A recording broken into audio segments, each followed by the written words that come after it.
Here to keep us company to talk all about his brand new album that will have just come out when this airs. Honkytonk Hollywood, Mr. Jon Pardi, welcome back. Hey. I have to tell you, congratulations. Like, great body of work, this album, top to bottom. Oh, Very thank you. fun. Really Thank enjoyed you. listening to it. I'm curious, you've probably been living with these songs for a while. So, like, what are some of your favorites? What are you excited to see how everybody reacts to? All of them. I mean, like, She Drives Away, everybody's been really excited about that. I feel like that's great. I feel like the one that I keep coming back to, Hey California, love that. Jam. And I love He Went to Work. He went to work. Yeah, no, it's great. That's a really, really fun one. Talk about that one a little bit. I mean, all those are great. There's so many like songs that, because everybody's different, and that this album has such a layer of like all the songs are different, but they all fit together, and like there's a little bit for everybody. So, like, it's funny how many different songs people bring up. Like He Went to Work. It reminded me of my dad, but it also reminded me of, fathers out there, like young fathers going to work every day, paying the bills, putting food on the table, and like being there for their family. And I think it's just a great message, and I feel like everybody was going to pick up on it and love it. And She Drives Away, those kind of two family songs on that I feel like are real relatable. Especially like I went on TikTok and I'm like, man, the amount of videos that She Drives Away has been used. I mean, like fresh newborn girls, and like it just kind of sets that mood, and it's really fun to watch that and just see everybody be human beings and relating to music. And but I feel like this is a really emotional and soulful record. It's fun, but it's also sexy and family. I mean, it's got a little bit of everything. So a little bit of everything. I think it'll be fun to see going into wedding season how many like father-daughter first dance songs become She Drives Away. I feel like that's the song. And most dads, Those songs. most of the dads don't know any songs. Like there's not a lot of father-daughter songs out there. And we didn't like, that's not why we recorded this song or they wrote this song. This is strictly out of a beautiful story. But we definitely made it so it is danceable. Yeah. But I love to dance to music anyway. Who doesn't? But actually, a lot of people don't like to dance to music. But you know what? You gotta have some fun somehow. But no, that's definitely a good point. Yeah, I want to talk a little bit about kind of like the evolution of your music, because working on this album, I've been so excited to hear it because you've been telling me for a while that you worked with Jay Joyce on this. And I don't really know how I would describe it. I feel like you, being much more musically talented, could talk about it. But like whenever you hear a Jay Joyce produced record, like it's different. You can hear it, you can tell. And I don't really like, there's something about some of the songs I was listening to. It's like this like late 70s kind of like funky thing, but also it stays so true to you. So talk about working with Jay on this. Well, working with Jay, I mean, he's definitely got his thing, but we learned so much from him. And just the amount of time that we had to work on this record, because we recorded it at Jay's studio in Nashville. And Jay even offered, he was like, we'd go anywhere. We don't have to record it here, but it's like we get all the time in the world here. Yeah. And just that simple fact is that we don't have anybody like coming in next week. We got to be out. Let's hurry. It just made it really nice. And it was very a creative place for a month, and like we would record a song and then we'd sing the vocals like as soon as we were ready, as soon as the like we were putting vocals on top of the magic we just created.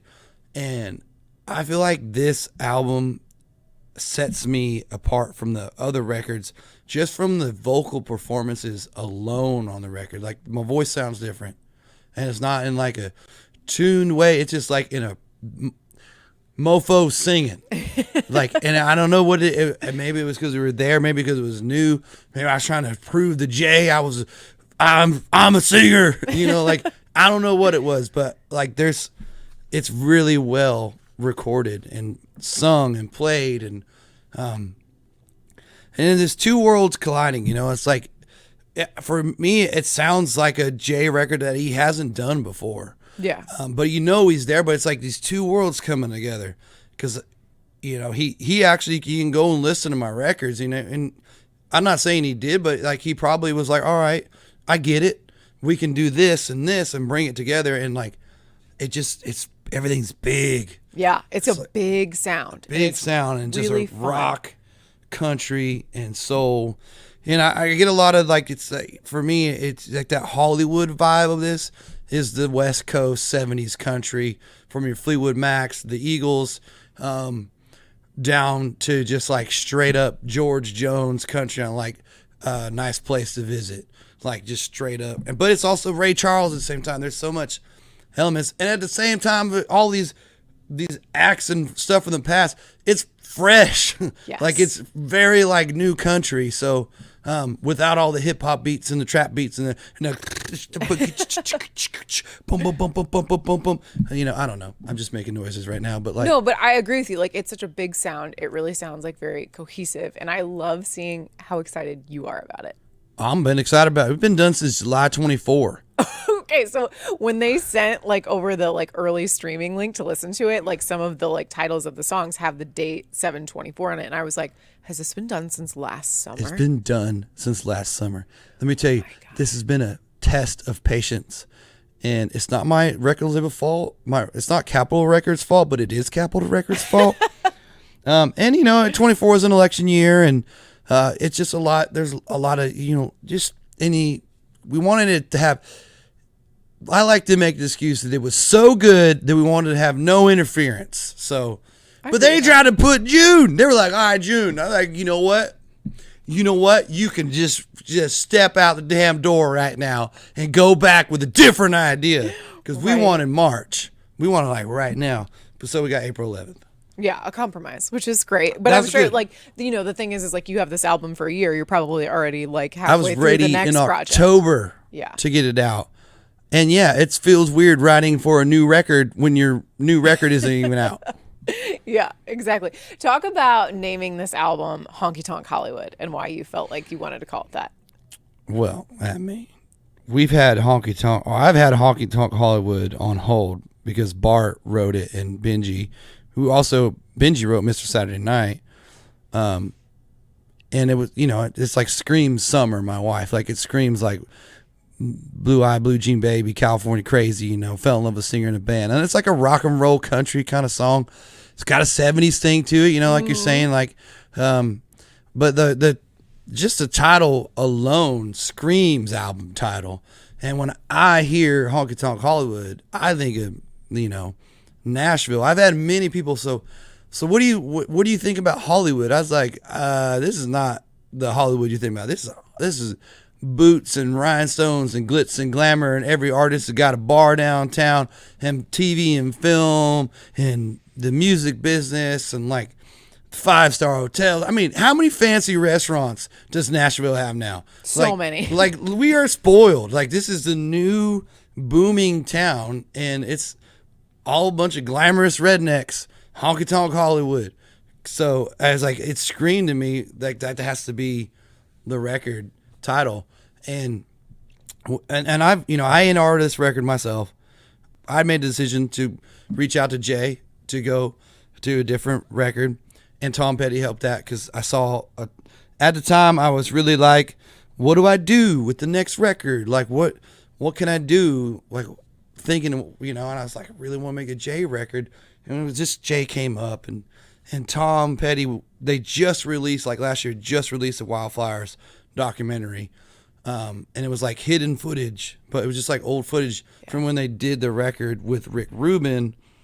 He was talking about how he likes to switch up producers every 3 or 4 records because it made him a better songwriter, better artist, and a better musician. I was like, Tom Petty's doing it. I think it was a sign from Tom Petty, and I was like, I got to do it, Tom.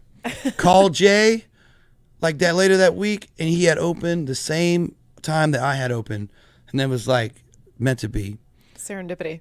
So I don't even know what question I'm answering, but I'm just talking right now. We're just talking about naming it Honky Tonk Hollywood. And I really appreciate your thoughts on Nashville being a Honky Tonk Hollywood, because everybody goes with like the Nash Vegas thing. Yeah. But I think it's way more what you're describing. I describe it as like the glitz in the industry and like the music business and the award shows and just the side of it that like you see is like, I mean, getting dressed up. I mean, I feel like so much more fashion. Like the girls have so much more fashion power now than ever in country music. You got Lainey getting bell bottoms, her own bell bottoms lines. You got even Ella Langley, and like you just like there's a lot. I mean, especially now. I mean, there's so many more cute girls and there's like pretty girls everywhere. I mean, I'm just like, look at us, look at us, look at old Honkytonk Hollywood. You know, like, I totally agree with you. I remember Vegas is like the curb everybody's throwing up right out there. You exactly. Know, like, Honkytonk Hollywood, you're right. Much more glitz, glamour. It's so funny you say that because I can't remember who I was talking to. I was like, 2017, 2018, I remember trying to like get cute outfits for a concert. It was really hard to find something to wear to a country concert that was cute. And now I feel so lucky because like everything is like glamorous, Western. Every website you go to, somebody's got a country lot. Like, how lucky are we? You go from like 2018, like you're saying, we didn't have Yellowstone. We didn't have Beyonce. We didn't, there was nothing. His evolution has grown into this sexy whole vibe of like country, cowboy, cowgirl, and just like a way of life that it's now everybody's into it. Yeah. And into it in a good way. Not like it's less costumey now. Yes, very much less costumey. It's more like people Ralph Lauren. It's more Ralph Lauren, and like you got even Wrangler has stepped up their stuff, sponsored by Wrangler. But like, I'm telling you, like, Wrangler's got bought out by a company like in LA and like all this fashion stuff. You got Boot Barn doing damn runway shows, and like, I don't know, it's definitely, it's not just your costume. Of course, you're always going to have your drunk Broadway chick hat that they sell at the 7-Eleven, but they're never going to get rid of that. But now it's like, it's a little more like, no, this is the level right here. Yeah, I say all the time, I'm like, I feel very lucky to be working in country music at this era and this point in time. Yeah. Like, it's a good time to be here. Honkytonk Hollywood. It's going to be the album there, but like, yep, he's right. Exactly. Let's talk about the single, Friday Night Heartbreaker. Talk about the story behind this song. Well, when I first heard this, and I had to listen to so many songs, this one stuck out. This one stuck out, and it was like in a good way. And I hear it, and it's got a great beat. It's kind of got a listen to me vibe in it, but also like set the tone of like a different feel from me. Like you're like, what is this? What's going on in Jon Pardi's world? And you knew like something changed when you hear Honky Tonk. I mean, when you hear all the songs, but like Friday Night Heartbreaker, especially, you knew something's going on in a good way. Like, but it had that like spooky, sexy. I always say like, every girl wants to break a man's heart, somewhat. Like, especially your husband. Like, you just can't wait. Just can't wait to just, whatever. Like, and I just picture girls getting ready, like, I'm sexy as hell tonight. I'm gonna bust that guy's heart tonight. I don't know. I'm just being funny, but I don't know. It's a fun song. It stuck out to me. No, and I think there's a lot of truth to what you're saying. Exactly. You are going to be headed out on a Honkytonk Hollywood tour this spring, bringing Corey Kent and Cassie Ashton with you. Talk about bringing them out on the road. Well, I mean, Corey Kent's, I remember when I first met Corey and saw him singing songs at a guitar pool. I don't know where, but it was at like a guitar pool like up in the Northeast. And we had a lot of fun, and I could just see the potential in him. And then, he started getting Wild as Her and like just kind of popping off. And he was like reaching out to write, and like we got together, and it was like everybody was like, hey, we do a tour thing. Like, it's like good tour man. Like, why not? He wanted to come. I was like, hell yeah. Feels very natural, yeah. And then Cassie, Luke Laird, songwriter friend, dear friend, and he produced Cassie Ashton's records, and like he's been working with Cassie since I've known Cassie. And he sent me the album. He's like, hey, take Cassie on tour. And Summer loves Cassie, loves her music, it's like I feel like Cassie got the like wand that like gets all the chicks. Like she speaks the language of chicks and girls and females that men can't. Like, and I don't know. I really liked her record, and I thought it was great. So I was like, and she's a phenomenal singer. So like, heck yeah, I brought her.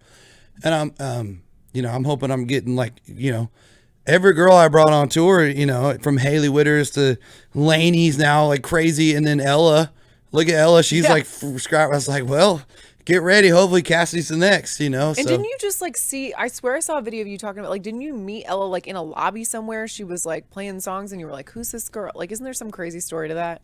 Yeah, we were at Sony and she was like recording something in the studio there, and she came out and I was like having a snack, because I was waiting for my co-write. You know, you gotta wait what room you're at, and I got a drink and a snack bar or something. She came out and she was like, hey, we were both kind of shocked to see each other. And I remember telling my publisher, I was like that girl in the cowboy hat. And that's all I said. Yeah. And then I was like, I'd bring her out on tour. And then, yeah, been touring ever since. Now she's all got a hit song. What a hell of a year. New record coming out. Looking, I don't know, even Summer's like, Ella looks different now. She's like got a glow up. Like, I mean, she looks great. She looks incredible. Yeah. So I don't know. Yeah, something lucky about going out on the road with Jon Pardi. I guess I said to Dad, I'm like the good luck Chuck of female. It's like, come on there, superstar. I love it. You just got back from Australia. Just got back from Australia. Okay, so how was Australia? It was amazing. Yeah. Did you do the whole shoey thing that they? No, not doing that. Not drinking out of a shoe. No, How'd you get out people of did it. You know, I saw Zach Top did it. You know, I was like, go Zach. Larry Fleet did it right before me. The ad guys do it. You know, I just don't. You know what? I just want to. You know, like I know one guy did it. Never heard from him again. It's already hard doing 3 shows. I couldn't imagine with a little bit of bacteria on my vocal cords. Yeah, right. Because is it your shoe or is it? Yeah, where no. does the shoe come from? Like the real shoey is you take your boot off and you pour beer in it and you drink out of that. I know that they love that. They love it. I think it's hilarious. I thought of actually doing it. Sounds awesome. I was a big fan of the crowd doing it, and so like I mean, you're like I'll pour beer in your shoe. My favorite audience shoey. We were playing this club. It's packed. It's rocking. Everything's awesome. We're all hot and sweaty. And like literally, like they got him on the shoulders, takes off his boot, fills it up, drinks it. Everybody has their cell phone light on, like shining at the, like there was like his own little production. So make sure I saw it, everybody saw it, and it was pretty funny. And then there was like, they also did it out of shoes. Like, I don't know, man. I love drinking beer. I don't need to drink it out of my boot. I don't blame you. But I always am curious to see who comes back from Australia and did do it. But I'm with you. I saw some, artists did it, and you know what? They represented the shoey. They did. You've gone for that, what, like 2 weeks probably? 10 days. 10 days. It's gotta be hard to kind of like be away from the girls that long at this point. Like they're changing so much, I'm sure. Yeah, I mean, got back, everybody was bigger. Yeah. But it was nice. I'm not gonna lie. They're like, "What did you do in Australia?" I did nothing. I slept, and I was in my hotel room. Had great breakfast. Stayed at great hotels. Had great shows. Did nothing after the shows. Went back. Like literally, I just slept the whole time. So Summer's like, "How was your vacation?" Oh yeah, I don't talk like that around Summer. Trust me, I don't say nothing like that. I missed y'all so much. I missed you so much. I didn't sleep at all. Oh my gosh, how are the girls? They're great. So precious. Everybody's great, growing, smart. Presley's so smart. She loves putting on her shoes correctly. Okay. I was laughing at her following you in her little pink tractor while you were in your tractor. Oh, that was yeah, about the that was cutest thing cute. I've ever seen. She loves her tractor. She loves the Can-Am rides. She loves the Jeep rides. Anything outside. Yeah. So she loves being outside. Very fun. I was also laughing. I think it was yesterday. Summer posted something of you. You were out mowing the grass, and you were cruising. Oh yeah, that's fast. I literally was like, "Is this video sped up?"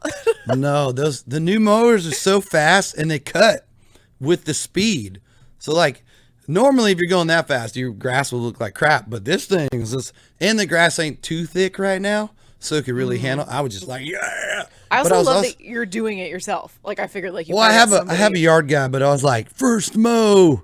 I was excited to cut the grass, but I have that mower. That's backup mower in case I need to get out and do it myself. Really? Oh my gosh, that's so funny. Are you listening to anything while you're out there, or you're just? I had earplugs in. You did, okay.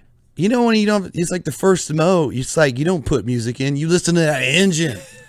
You listen to the mow, baby. You get the feel for it. It's the first mow of the year. God. Yeah, it looked like you were really It's a enjoying dude it. thing. Yeah. Shout out all my it dudes is. getting the first mow's coming, and all the dudes are getting excited. This is like, who did I used to know that would play like a video game of like mowing a lawn? Like that was the whole like game Yeah. on their phone. And I was like, what is, but it was like all guys. Yeah, well, some of my favorite videos on like a dead scroll, as we call it, or like the guys that like weed eat like an abandoned, or like love that guy. somebody's yard.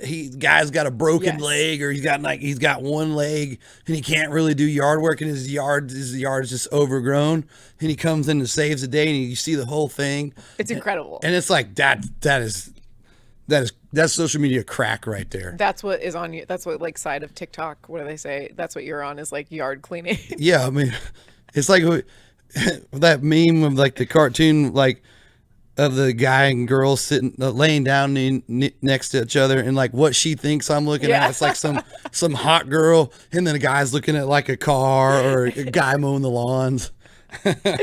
So true. I also see there's like all these videos that you've had lately, like out like clearing a bunch of land. Are you working on something right now out of the house, or are you just like getting stuff cleaned up? Once again, that project was done in about a day and a half Okay. last year. Last But year. we love our Content's just content. rolling out, yeah. Gotta stretch it out. Just take something that doesn't take that long and make it months worth. But I mean, it's fun. People Yeah. enjoy it. What were you doing though? Like what were you working We on? put cleared a road and built a water line. We dug a water line to put city water on 211 acres, which is a big deal to have city water and power. Yeah, no, for sure. For me, that place is a fun place for my family, and just go out there, shoot guns, ride around. And it's also, it's an investment. It's 30 miles from not 30 minutes from Nashville. And you just never know. Is But, this separate from where the house is? yeah. Okay, got it. So you got like a little place at a land. Yeah. I mean, I'm not much of a stock market guy, but I know one thing. They ain't making no more dirt. Buy dirt. I tell everybody, exactly. so you get some money, put it in the ground. It doesn't matter, no matter how much it is. Like something, my buddy always said this, like you never really heard horror stories of some guy buying land This is very true.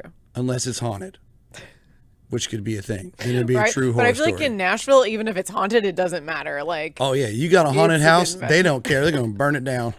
burn it down, build Burn four it down, more build on a the same shoebox. lot. Build a shoebox, sell for $1 million. I love it. I feel like you stay very busy though. Like I imagine you're like, getting off the bus, getting out of the studio, and you're going home and you're probably still working, right? Like I don't imagine you sitting around. Well, I at mean, all. I'll probably I'll probably see what the girls are doing. Presley's going to be up from a nap pretty soon. She's probably up. Hit a little twinkle, twinkle, little star. Yep. Go out there, see what's going on outside. The day has pretty much been done today, so I might just go home and relax. Yeah. Are you in summer? Are you binge watching anything good? Do you guys do that? We haven't been really watching TV. Yeah, 2 tiny kids, so that's not surprising. We watch a lot of Presley really likes Paw Patrol. And Miss Rachel. Miss Rachel's great. It's like she's teaching things, and the kids love it. Paw Patrol, it's more like just imagination and flying around on things. And like literally, my dad was in town and we were working on something. He went to go get like a sandwich and came up the back way, and there's a steps. And Presley was playing on the steps, and we were watching her, but she's never done this. Like Senior was coming up the steps, and she just looked at my dad and said, "Catch me," and jumped off the stairs. And fell, rolled, boom, boom, boom, boom, down the stairs, and Senior caught her, and then she was crying, and once she cried, she started, she's tough. Kids are tough. Yeah, tough. They're not heavy. It's not like I fell. Like, it's going to be like, oh, man, what was that big cannonball sound thing? Like, but it's still scary, and then she still can get hurt. But nothing happened, and after she got done crying, she was, like, sad because she said, I can't fly. Oh, so she's watching Paw Patrol. And so Paw Patrol, like you got, and they're always Paw Patrol. They got some wire. They're always jumping off some cliff, saving the day. And I was like, it's crazy the amount of these cartoons, how they impact toddlers. Yeah. And it's like, I heard there's like horror stories of the Coco Melon show. Like we don't let her watch. Oh yeah, that. there's some people. There's some you just like can't let them watch. Yeah, they're just like you don't. It's like crack or something. But Wait, that's what. That's. But she was so we love sad. Paw Patrol. Yeah. But we're Bluey and like Miss Rachel and like all that. There's some just like more. She loves Kipper, which is like a 1990 show, and it's like super mellow. You guys have been building this house for a while now. What's the latest? Moving in this summer? I don't Hopefully. know. I told Summer, well, Christmas for sure. It's like ins and outs. Like we have some great guys that have done great work. And then we have some guys that, want to set us back some. And it's just a pain in the ass. That's just the reality of building a house, though. Building houses, and doing anything in construction these days is like just a pain in the butt. But there's some great guys out there, and there's some, and I say the pool guys in Nashville is highway robbery.